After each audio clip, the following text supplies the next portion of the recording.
Hey everybody, I wanted to hop on due to this morning's affirmation, which was I allow myself to rest. I do not have to fix everything. I wanted to emphasize on that a little bit or kind of go into that somewhat and tell my own personal story in that because I feel that as someone who works in mental health, I build better relationships when I am transparent about some things. I know that a lot of people don't necessarily agree with that, but with the population that I work with, which is really teenagers for the most part, whenever I have a real conversation with them about myself and have appropriate self-disclosure, it really not only one helps our relationship and establish rapport therapeutically, but it also lets them know that I'm a human being meeting them on a personal level with experience. That being said, going back to the affirmation that I had this morning, I did not realize that I was not allowing myself to rest until about 5 years ago when I met my husband. I have chronic PTSD. I've had it most of my life, but I was just really diagnosed with chronic PTSD 3 years ago.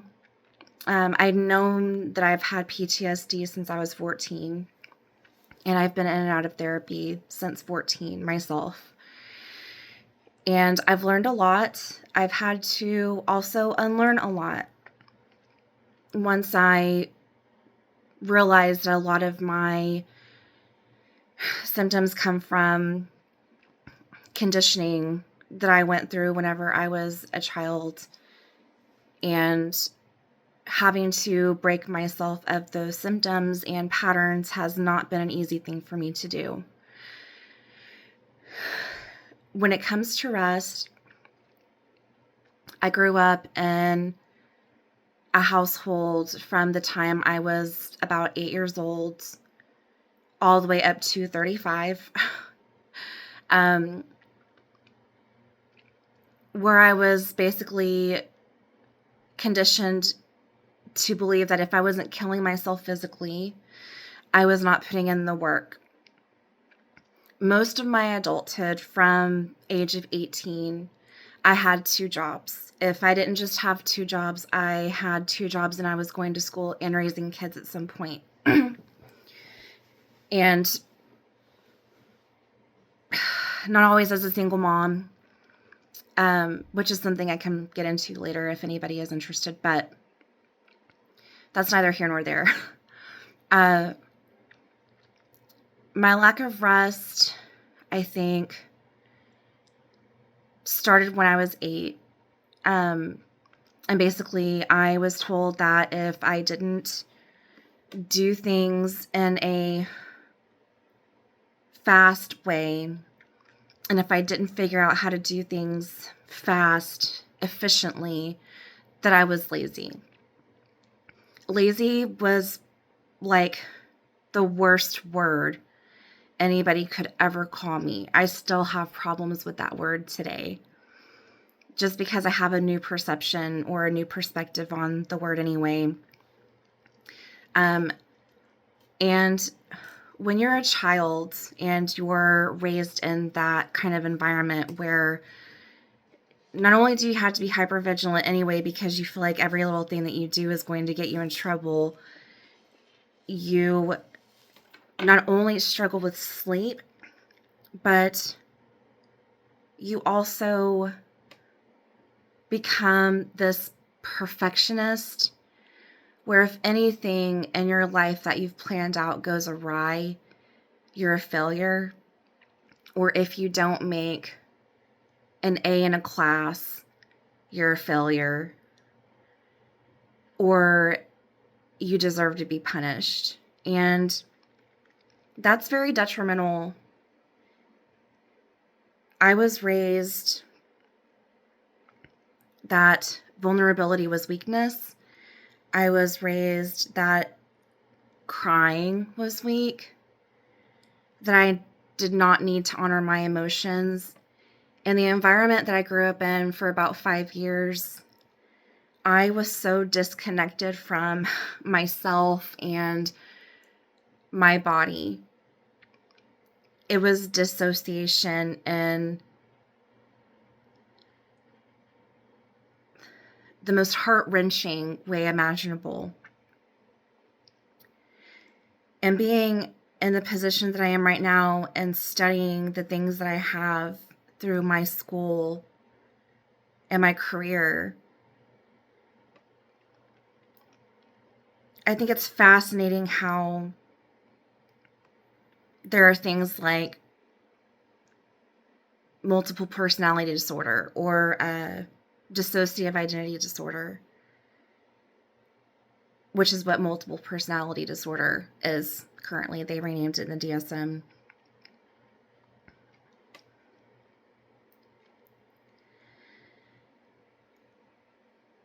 When you've lived through that kind of abuse for 5 years,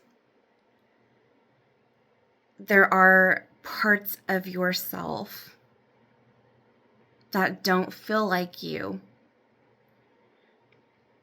And I want to go into C-PTSD later on down the road, probably when I'm more comfortable about being more vulnerable about myself. But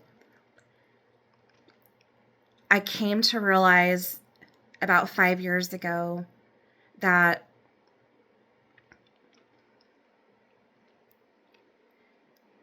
the reason let me back up. Rest was equated to laziness. Rest meant that I better have been exhausted, that I better have pushed myself beyond what my body was capable of. And being 40 now,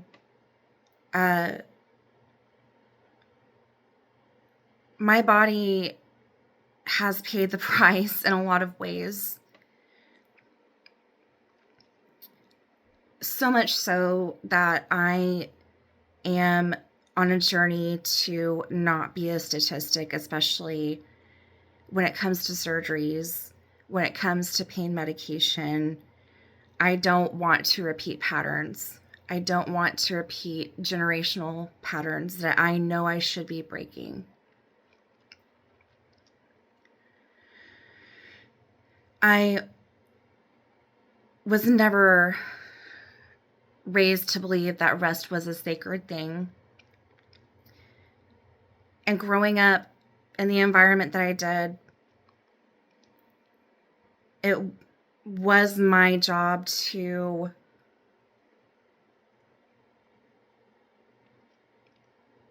be the parent a lot of times.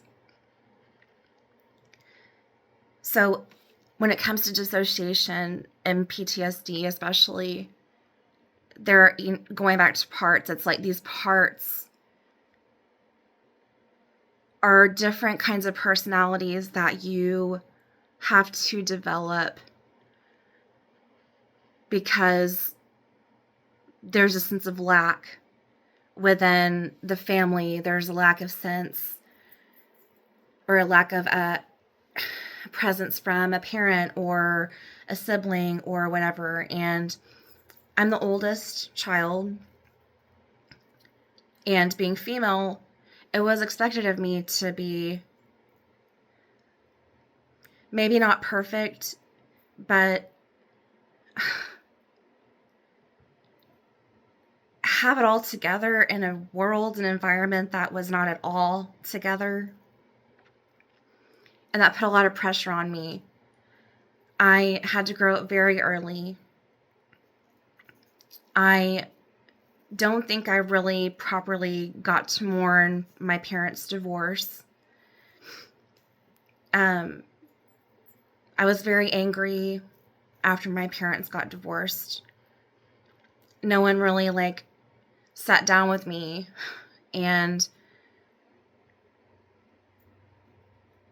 maybe like explained, I guess, why my life was changing so drastically at such a young age.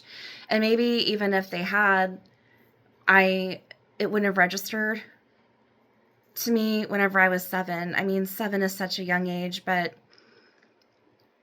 I feel like I've been pretty smart most of my life, even in my childhood years. So I feel like at some point, if someone would have said something to me, I would have understood it, or at least had the opportunity to ask questions to know more about this thing that was ultimately going to have the most significant impact of my life. I'm not going to apologize for getting emotional if I do.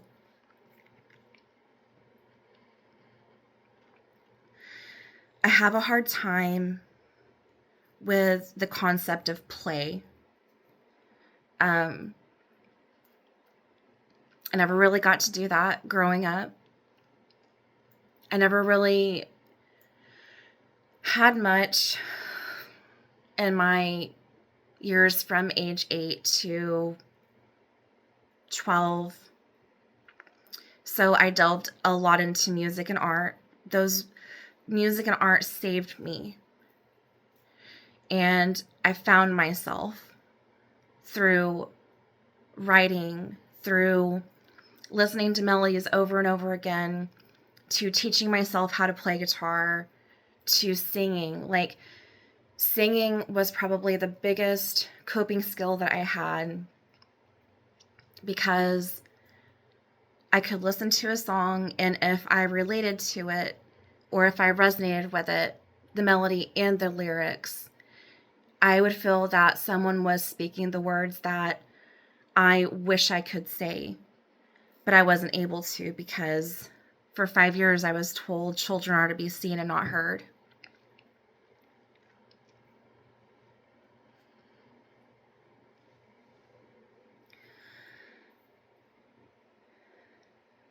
When it comes to fixing things,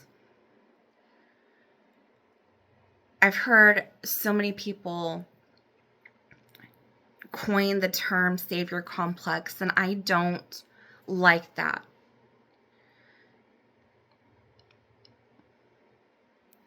Because savior complex to me feels like codependency. And it very well could be. But I've always been really independent, to the point where asking for help was considered a weakness.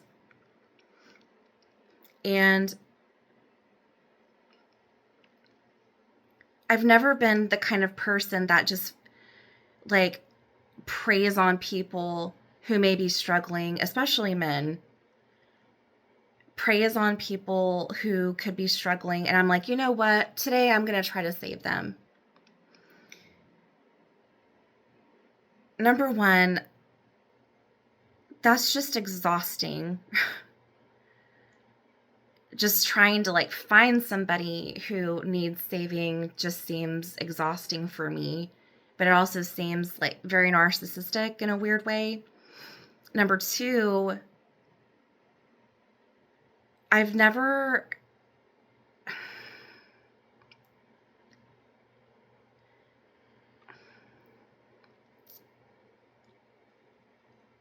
really wanted to go after people to save them. It's always been, and I can say this with my heart and soul, like I know it. Usually people come up to me because I think they feel safe with me. And I hope that everybody feels safe with me. But they let me in their space, and they tell me their story or some of their story. And I feel so deeply for them. And I want to show them that I appreciate them sharing that with me. And I do want to take away their pain. And I know that I can't, but I'm a very like solution oriented kind of person. because of the way I grew up. Like, I've got to solve this. Like, if I can't make this better, it means that I failed. If I don't make an A in saving someone's life, or, you know, giving them a solution, I have failed them, or I have failed myself, or I have failed my mission here on the planet. And that, like, it's such a burden to tell yourself that. I know that it's kind of like I don't need anybody to ever tell me that I'm failing, because I punish myself enough. Like, I'm self-deprecating enough. I'm still trying to work through that.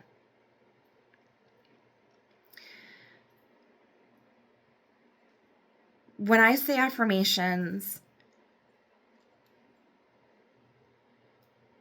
I don't say them lightly.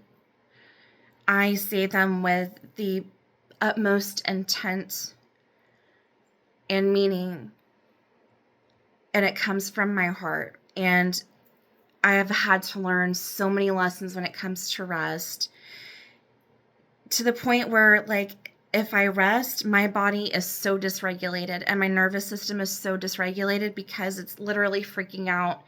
And it's like, Jen, why are you laying down and resting or napping whenever there's 5,000 things to do around the house, or there's 5,000 things to do for work, or you could be doing this and you should be doing that.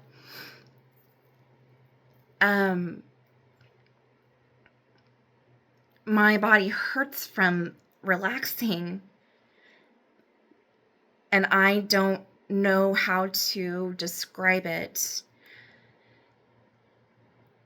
other than my body was telling me this up to 3 years ago, and then I had a really bad fall where I had to have knee surgery, and that whole year that I had to walk on my knee with it being injured, and then the 7 weeks I had to take off to recover from my knee surgery, were some of the most excruciating moments in my life, where, like, I knew that the universe was telling me, hey, you have got to slow it down.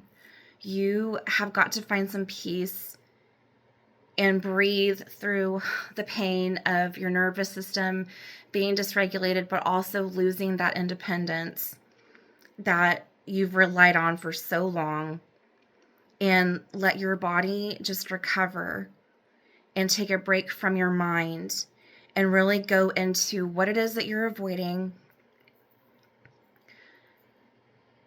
and the feelings that you don't want to feel all your life up to this point, because now you are being forced to look at this, and it's not easy. I was still in therapy, and I was doing EMDR, which is amazing, by the way. If you feel like you have any trauma, I highly recommend EMDR. But it's just the discomfort of sitting in feelings that you thought you had gotten over years ago, thinking about things that you've pushed so far away from your mind, gathering all of those parts again, gathering the mother, the daughter, the sister, the wife, the student, the teacher, the inner child, the adults, just being all of those people, and having a year and 7 weeks to really think things through and be like, I am retrieving all of those pieces of me and I'm claiming them back, because if I don't, this is just another lesson that's going to come around and bite me in the ass. Like, there's a reason why I'm being forced to look at these things. And so the universe made me rest, not because I wanted to, but because there was a lesson that I had to learn in the stillness and the silence, and I had to learn that silence is not so bad. Silence does not mean loneliness. Quiet does not mean that things are going on without me. Stillness does not mean that I'm missing out on anything and that things won't survive without me being involved in them. And then I'm allowed to not fix things really hit me.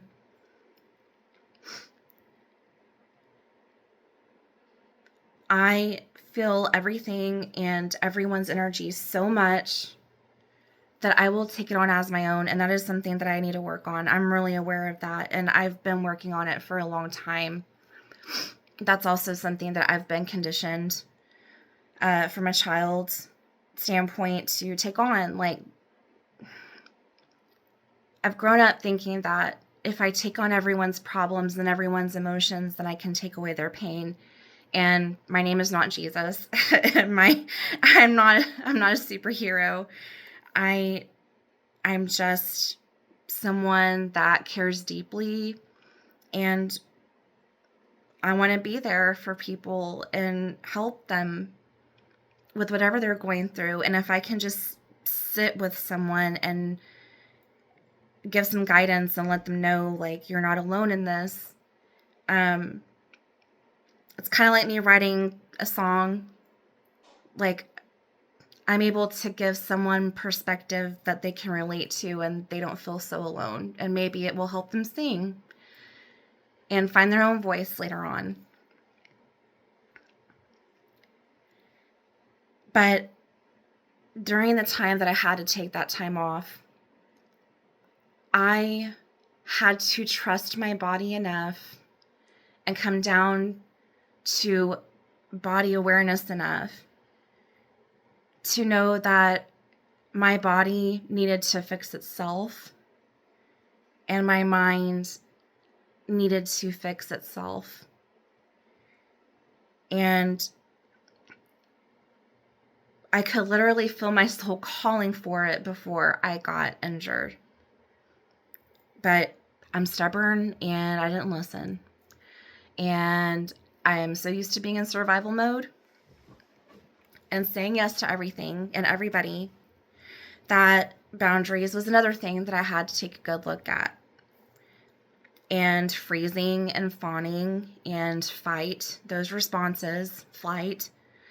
I was in flight for so much time that I was mistaking it for fight.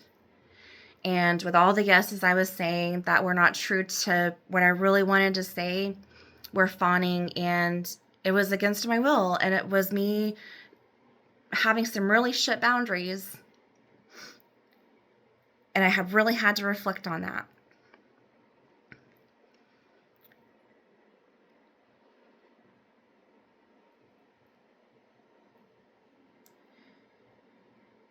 And rest, you fix yourself.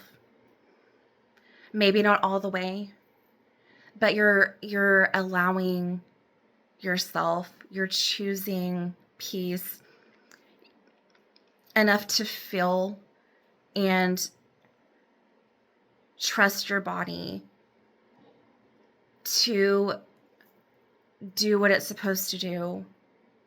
And that way you're able to be a better vessel for whatever you need to be one for your life purpose. So with that said, I'm sorry I made this video so long. But I wanted to speak on the affirmations this morning. I know that it was a really long video, but if you're dealing with PTSD or depression or anxiety, I want you to know that you're not alone. And when I say that you're allowed to rest, you are allowed to rest. And if you try your ass off every single day and you give 100%, no one is allowed to call you lazy. And if they decide that they want to call you lazy when you know that you give 110% despite everything you've had to go through, I call it deflection on their part. So if there's anybody, and single moms, if you're listening to this, this is where my heart goes out to you the most, because I absolutely know the struggle. But it is of utmost importance that you make that doctor's appointment, that you make time for yourself, even 15 minutes, or the car ride to wherever you need to be. It is so important to take care of yourself despite doing what you have to do now to survive, because one day the universe is going to ask you to sacrifice things that you learned in survival mode in order to learn new things to thrive. And the journey can be long before you thrive, and it can be a little scary. But if you have the right support system and friends and family who truly have your back and won't let you fall and don't laugh at your failures or take advantage, then you're going to be okay. But remember that it isn't up to you to fix everything. It's not your responsibility. You can only fix so much, and if there are things that need to be fixed when it comes to your kids, make sure that you fix yourself first before really anything, because nothing's going to be able to be fixed if you're not fixed yourself. If you lead by love and if you show yourself love, your kids see that. If you honor yourself, your kids see that. If you take the time to rest, truly rest and sleep, your body and your mind are going to thank you. So, thank y'all for listening if you're still here. I think that I am going to do several series of anxiety, depression, PTSD, anger. I really would like to talk more in depth about each of those, especially from an adolescent standpoint, just because emotions are so hard. And a lot of times we don't understand what we're feeling or where it's coming from until we do the work and we do the digging.